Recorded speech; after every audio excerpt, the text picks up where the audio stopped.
These are the only important committees that I remember. Are there other committees that you chair where you have to pay special attention? Yeah, I remember now the PMO and the GRSP, the World Bank loan, and so on. Well, the Chief Justice is on top of all of the administrative functions in the Supreme Court and even in the lower courts through the Office of the Court Administrator. The OCA Administrator reports directly to the Chief Justice, and a lot of the problems are in the trial courts, and a lot of administrative work. When I sat down as acting chief, 90% of the papers that I sign are on travel authority. A clerk of court in Tagum wants to go to Hong Kong during her leave of absence. You have to approve that. And I said, we sign all of these documents and we never disapprove any of this travel authority because they're all on their approved leave. So I said, we just decentralize this to the OCA, and that's what I've done. I've been decentralizing a lot of this work because otherwise you'll do nothing but sign all these papers. Yeah, before you became the, shall I call, acting Chief Justice or senior or what? You were once before you were once a chairman of a division. In fact, I was one of your members.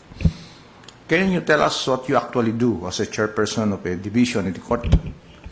Well, as chairperson of a division, you have to see to it that the decisions, the draft ponencias, do not conflict with the ponencias of the other divisions or with the en banc. That's your primary function as chair.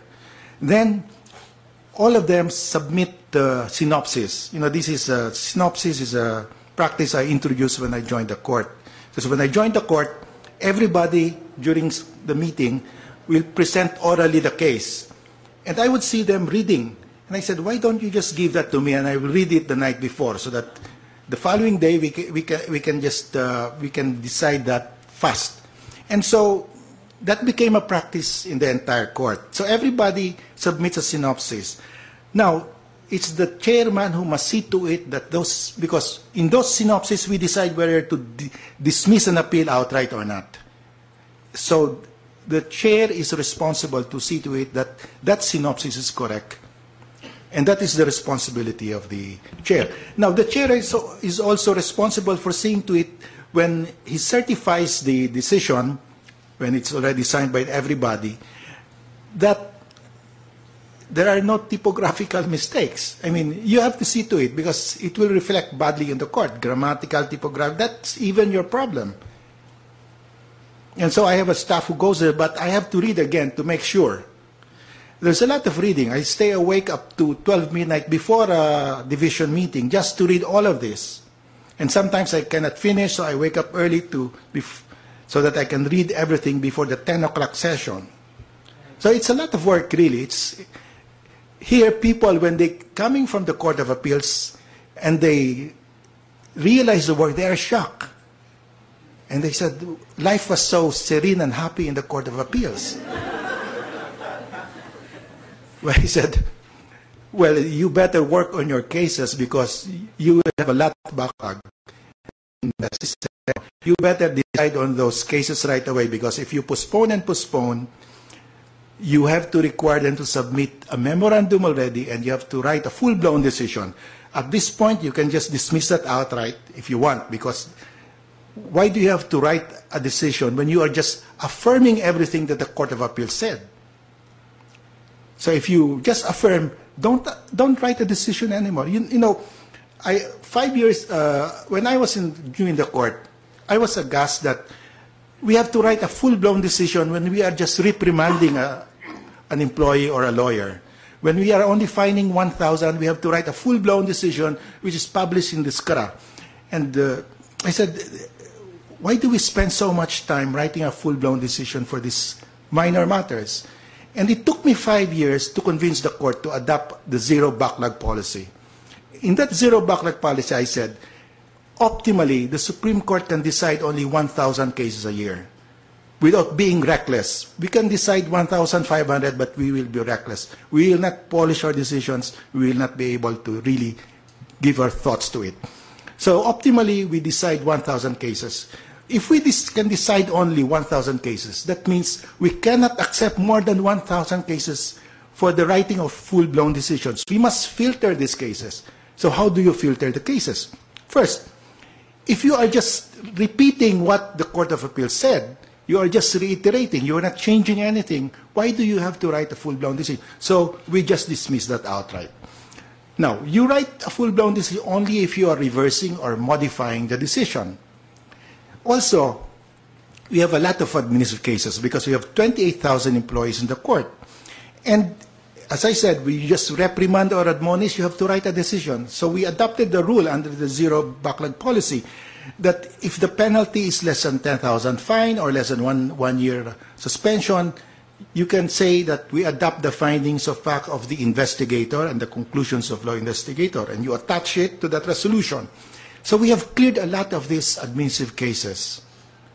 So, you start with the premise that we can decide only 1,000 cases a year. And from there, you will have to find out how to fill these cases. Now, you might, the Supreme Court of the United States decide only 90 cases a year. They have 9 justices, and they decide only 10 cases per justice per year. We decide 1,000 cases, full-blown decisions. That's an average of 66 decisions per year. In other words, we decide 6.6 times than a U.S. Supreme Court justice decides. So, and in fact, other justices in other judiciaries ask me that, and I tell them, we decide about 66 cases minimum. That's our average. And he said, that's being reckless already. You should decide less than that, otherwise you cannot give it a lot of thought. But I said we can do it because we have a big staff. But, there has been an explosion of cases filed in the court because we have now almost 100 million people.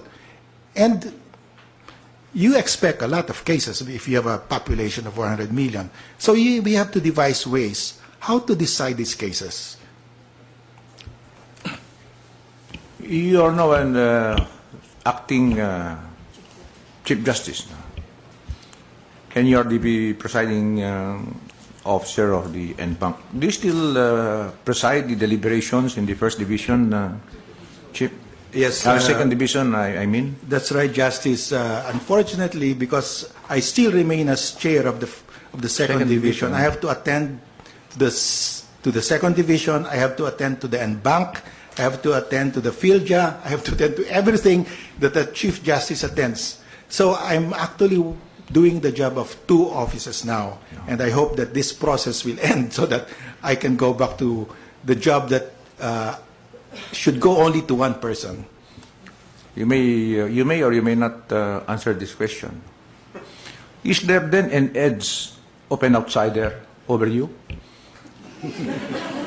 I said you may or you may not.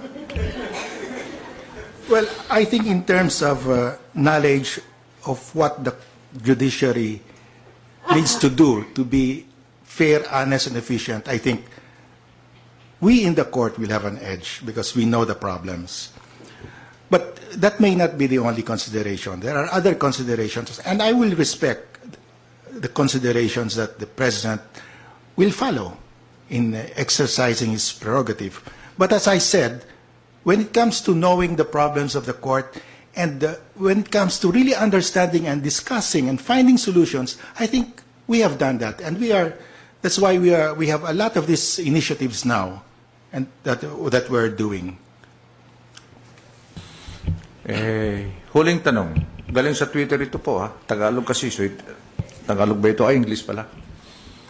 You may or you may not answer. Having been very good friends before, compares even, do you think that you can ever be friends with the former Chief Justice? Yes, why not? I mean, we can always forget and forgive. Yeah. Have you seen him lately? No, unfortunately, I haven't seen him lately. Okay. Do you want to see him? Well, we actually invited him during our inauguration of the Angeles City Hall of Justice In Angeles? in Angeles City.